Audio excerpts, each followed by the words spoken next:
Hi Floppycatters, quarantine vlog number 9.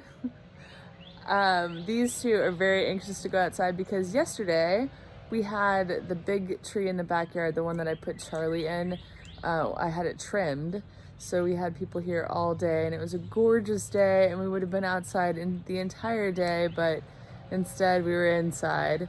And then also wanted to tell you guys, I have Invisalign. So those little nubs on my teeth are for my Invisalign liners. I'm not wearing them right now because I'm about to drink tea and I can't wear my liners when I drink tea, but somebody had asked me in the quarantine vlog number 8 if I had growths on my teeth. So I wanted everyone to know, like, you can see the little nubs, and those nubs on your teeth, in case you're not familiar with Invisalign, just help redirect the tooth to where the orthodontist wants it to move. All right, so let's let them out. Are you guys coming? So all of those little, looks like little snowflakes or something, are actually pieces of wood from the tree being trimmed. And this is the tree that was trimmed. You can see all the fresh cuts. I'm really excited about it. They took off a huge branch over there. They took off branches there. And the reason I'm excited about it is because it was creaking when we had 19-mile-an-hour wind, and I didn't want to worry about it falling on my house. So there's lots, they cleaned up pretty well, but I still need to do a fair amount of cleanup. Anyway, let's get to quarantine vlog situation, shall we? What were you thinking? So today's questions are going to revolve around me being a cat blogger. Somebody asked, and these questions, by the way, came in all different ways. Some people started direct messaging me on Facebook with questions. Some people emailed me. Some people, just posted in the comments of YouTube. So it just varied on what people decided. Oh, I put this apple up here for squirrels and birds. Birds actually like apple a lot, as I found out when they were trying to pick up the squirrel pieces that I had left out. And I was like, oh, well, I'll just make smaller pieces so birds can pick them up.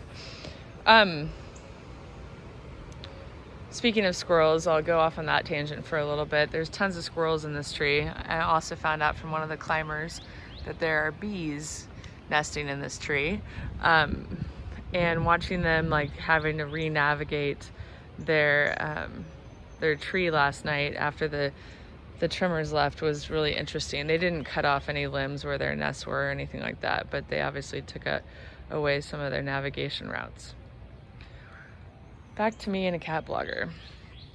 So somebody said, how did you become a cat blogger? Well, it was kind of a weird situation, or not weird. It wasn't like I sat down and thought, I am going to be a cat blogger. That's what I'm going to do for my living. I wish I had known what I wanted to do for my living.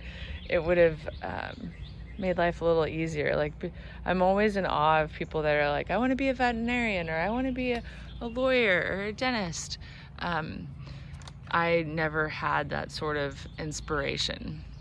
Oh, Chiggy chattering. Chiggy chattering. That was cool. Did you guys see how fast his mouth moved? For those not familiar, when a cat watches a bird and their mouth moves that quickly, it's called chattering, which is really hard to get on video. So what happened was I went to school, a lot of school. I got 2 master's degrees, and once that was all said and done, my dad had me meet with successful family members and friends of his to kind of practice the whole interview process and hopefully narrow down what it was that I wanted to do. And my uncle, my mom's twin sister, her husband, I sat down with him and he asked me, what are your 3 favorite things? And I told him Rags, which is my cat who was my childhood cat, the reason I founded Floppycats, ice cream, and field hockey. And he said, you'll never make money doing any of those things. So we left it at that, and then I went on to get a customer service job at a roofing manufacturing company, and was there for 2.5 years. It was, I learned a lot. I loved the product that we sold, but I had 3 bosses in the 2.5 years that I was there, and my last boss was an individual who promised the world, and then when he was to deliver that promise, he was always absent at the meeting, leaving it to be on me. He's just a very, very difficult person to work for because he was filled with false promises. So I left that job I literally turned in my resignation. They asked me if I would stay on 6 more weeks, and I did. And I had pretty much no plan, but I was so fed up with how I was treated that I just left, which was a pretty stupid decision on my part. Reflecting back on it, I should have had a better plan. So as a result, I ended up selling some multi-level marketing stuff, which I'm not proud to this day that I did. But what happened was I started a website about fruit because of it, and then when I bought that website about fruit, I was offered like a buy one get one free situation. So the second website I chose was Floppycats. And if you guys know, anything you're passionate about, you're going to spend more time on. And so slowly I stopped spending time on the fruit website and spent more time on the Floppycats website. But I mean, it probably took me 9 years to get to the point where I could support myself on it. I ended up having a blog writing business where I wrote content for other businesses' websites based on search engine optimization keywords and stuff like that, to basically be able to pay my bills. But I even struggled then and had to get help from friends and family. And what was the other thing I was going to share with you? Well, I've lost my train of thought. So anyway, like I said, I did not start out thinking I'm going to be a cat blogger and that's what I'm going to do. I kind of fell into it in a rebellion state, trying to prove my uncle wrong. And it worked out. I mean, actually, it's very much my personality for someone to say, you can't do that. And then I'm like, oh, you want to see me? I'll show you I can do that. So, I'm very thankful for that. My uncle knows. I'm very thankful that he told me that I couldn't do it because that made me want to do it. And I absolutely love what I do now. I love sharing my cats with the world. I love hearing about other people's cats. I love hearing your guys' stories. I love helping other people with their cats. Another question that was asked of me as a cat blogger was, what's the most rewarding thing about being a cat blogger? And it is always a success story about someone that writes in. The one that I always reference or I think about when somebody asks me that is, there was a lady in, sorry, it's getting boring. There was a lady that was living in Houston, Texas. She had moved from Scotland, and she was living with her mother-in-law and her cat, and had 2 small children, and her cat was a 4-year-old Ragdoll, and the Ragdoll had, what's it called?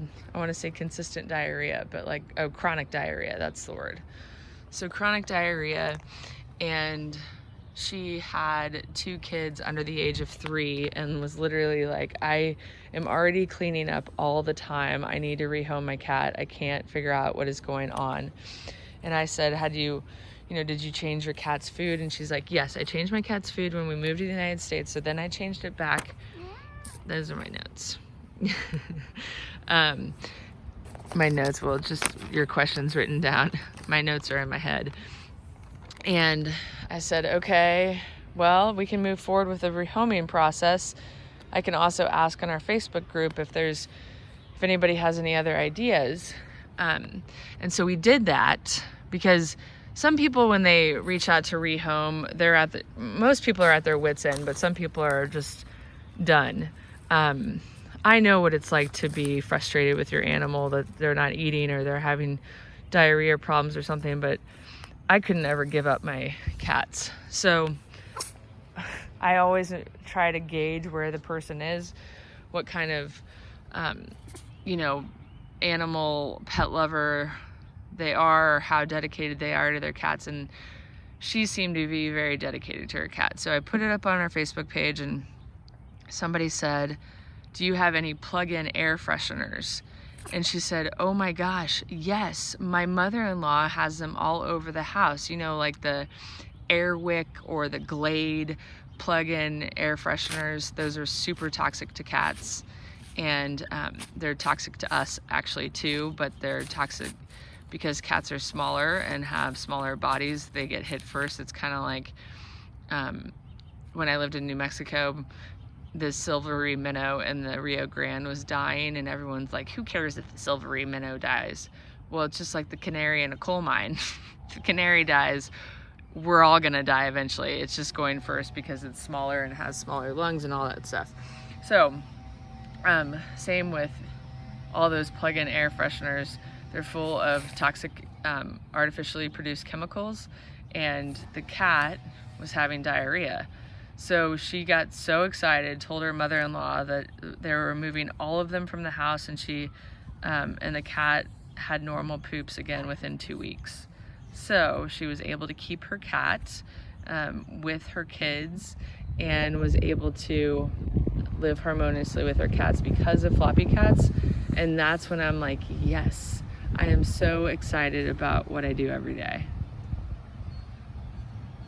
And it was always my dream to be at home with my cats. I mean, I wanted to work, but when I worked for the roofing manufacturing company, I always got more work done at home with my cats than I did in the office, where, stupid office gossip or stupid drama was happening there.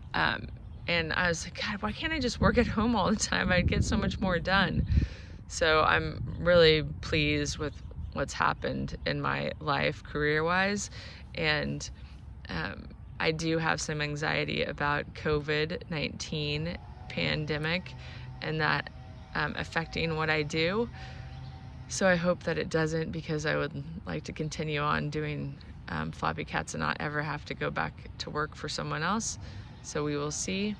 So thank you all for watching, who are watching right now, because just by watching, you're supporting us, and I appreciate that more than you'll ever know. I think that's it for now, and we'll say goodbye. Let me know if you have additional questions that you want me to cover in future quarantine videos. I have a few more to cover, but eventually we'll run out. Charlie! Thank you. Nobody wants to look at the back of your head. What are you looking at? There you are, Zersey Boo. Did you get that piece of paper? You were attacking it. Here's your Pantalone view for the day. Bye guys, have a good day.